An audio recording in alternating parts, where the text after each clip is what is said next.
Ерхий сайд хуулийн хурдны замын бүтээн байгуулалтын төлөвлөгөөтэй танилцсан явж байна. За манай нийс хотын зүгээс бол Улаанбаатарт анх удаа 2 дугаар түвшний уулзургүй гэрлэн дохоогүй хуулийн хурдны замыг бол хийхээр төлөвлөд явж байна. Өнөөдөр ерхий сайдтайгаас ингээд хотын даргатайгаа талбай байна гэж байна.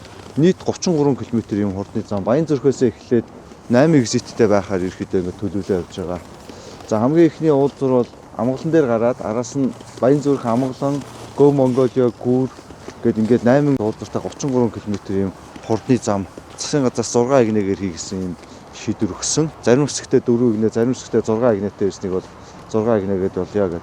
Ер нь бол туулын хурдны замын ашиглалтнаас Улаанбаатар хотын төвжирэлд нэг 15%-аар нөлөөлөхөөр багасгахаар ийм одоо тооцоол байдаг. Маргааш тойрог хурдны зам хийх зөвлөх үйлчилгээний компанитай гэрээ зурхаж байгаа. Энэ бол тойрог хурдны замыг ингэж хотын ерхий төлөвлөлтөөр ингэж ашиглалтанд оруулснаар Улаанбаатар хот маань яг олон улсын жишгээрээ уулзургүй зогсдгүй юм хурдны замтай тойрог юм замуудтай болж төвжирэл юм бурхаар тооцоолтой байж байна.